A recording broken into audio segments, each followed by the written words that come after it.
हॉटेलपेक्षाही भारी असा गाजराचा हलवा आज आपण घरीच तयार केलेला आहे पारंपरिक पद्धतीने खूपच छान असा हलवा बनतो।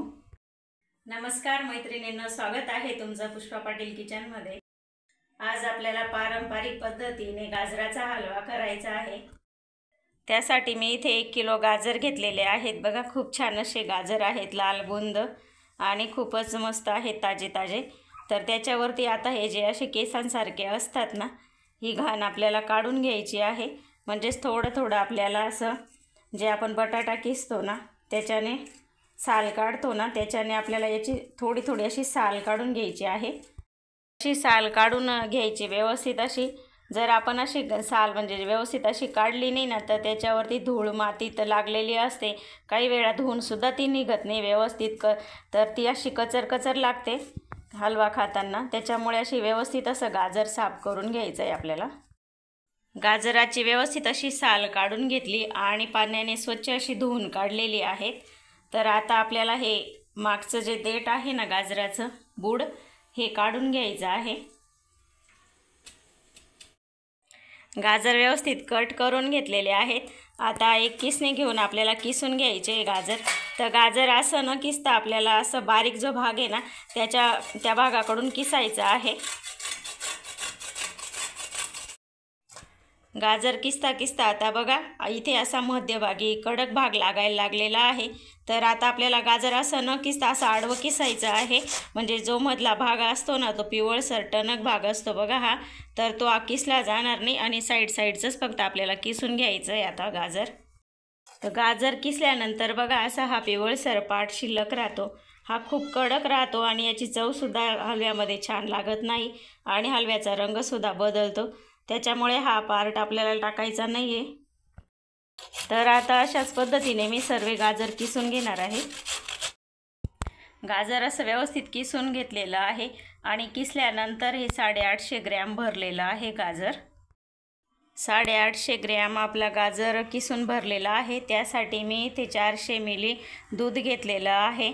100 मिली बघा, इथे दुधावरची साय घेतलेली आहे। दुधावरच्या सायऐवजी तुम्ही खवा इथे वापरू शकतात। 70 ग्रॅम मी इथे तूप घेतलेलं आहे। काजू बदामची पावडर घेतलेली आहे असं जाडसर। वेलची पूड घेतलेली आहे 1 चम्मच। साखर घेतलेली आहे इथे 250 ग्रॅम। गोडीचं प्रमाणसुद्धा तुम्ही तुमच्या आवडीप्रमाणे करू शकतात, कमी जास्त। दूध आपल्याला गरम करूनच वापरायचं आहे। इकडे मी कढई ठेवलेली आहे गॅसवर। तर आता कढई छान अशी तापून गेलेली आहे। तर आता 1 चम्मच तूप घालून घ्यायचं आहे आपल्याला। 1 ते 1.5 चम्मच तूप घातलं। आता याच्यामध्ये हे जे काजू आहेत जाडसर केलेले आणि बदाम, ते आपल्याला हलकेसे भाजून घ्यायचे आहे।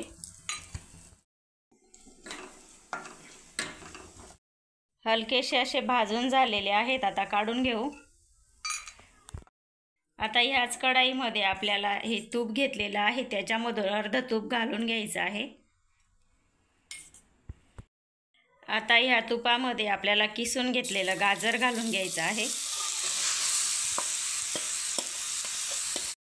गाजर आता व्यवस्थित असं परतवून घ्यायचं आहे, त्याच्यामधलं पूर्णपणे पाणी निघेपर्यंत।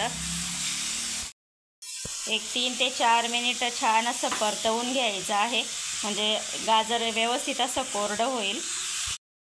आणि हे आपल्याला सतत हलवत राहायचं आहे, कुठेही खाली कढईला लागू द्यायचं नाही आहे। 4 ते 5 मिनिट हा गाजराचा किस छान असा परतवून घेतलेला आहे आणि छान असा मऊसर सुद्धा झालेला आहे।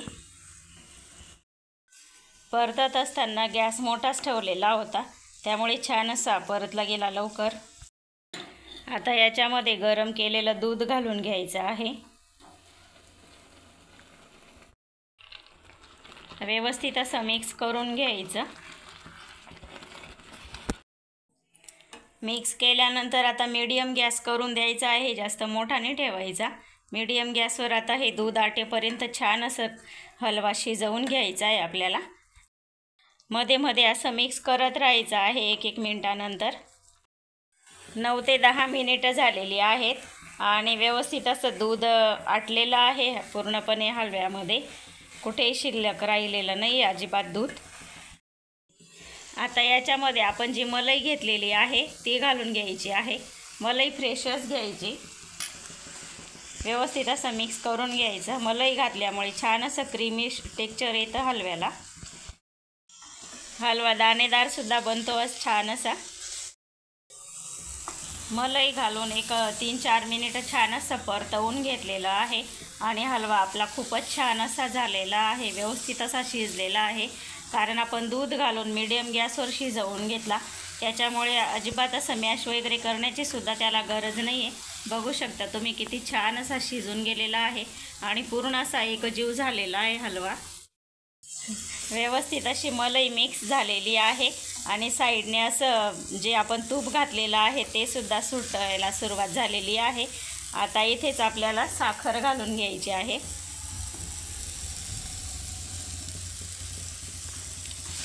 परत मिक्स करून घेऊ चांगलं। आधी बघा आपला हलवा असा भुरसट दिसत होता, आता बघा साखर घातल्यानंतर किती छान असा रंग आलेला आहे। आता ही साखर आपल्याला पूर्णपणे वितळून आणि परत हे साखरेचं जे पाणी झालेलं आहे ते पूर्णपणे आपल्याला आटवून घ्यायचं आहे। एक 7 ते 8 मिनिट साखर घालून छान असा परतवून घेतलेला आहे हलवा आणि खूप छान असा परतवला गेला। बघा एकदम कढई आता सोडायला लागलेला आहे, मोकळं असं तूपसुद्धा सुटायला लागलेलं आहे। तर आता आपल्याला गॅस मीडियम करायचा आहे। अजून छान असं क्रीमी टेक्स्चर यावं आपल्या हलव्याला, त्यासाठी मी इथे कडकडीत असं तूप गरम करून घेतलेलं आहे। जे आपलं शिल्लक राहिलेलं होतं तेच तूप आहे हे, आणि आता या हलव्यावर टाकून घ्यायचं आहे। बघा असं सुर असा आवाज येतो आणि खूप छान असं क्रीमी टेक्स्चर बनतं हलव्याचं। सोबतच काजू आणि बदामाचं जे आपण हे घेतलेलं होतं कूट ते घालून घ्यायचं आहे।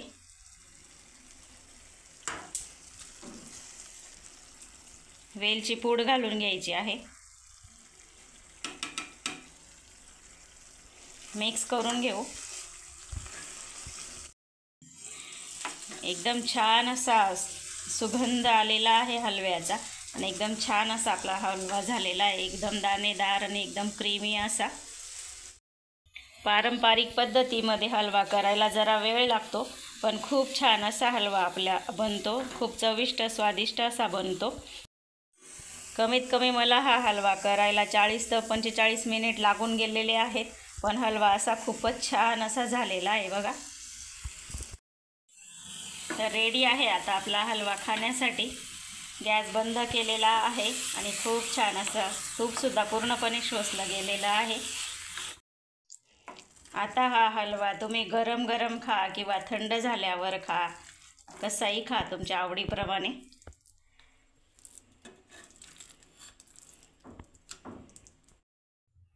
तयार आहे आपला गाजराचा हलवा। वरून थोडेसे काजू आणि बदामाचे काप घालू,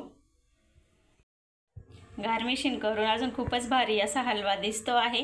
तर आता काही खायला म्हणजे आवरत नाही आहे, तर पटकन आता खाऊन टाकायचा मस्त गरमागरम। हलव्याची रेसिपी तुम्हाला आवडली असेल तर लाईक करा, शेअर करा, सबस्क्राईब करायला विसरू नका। धन्यवाद।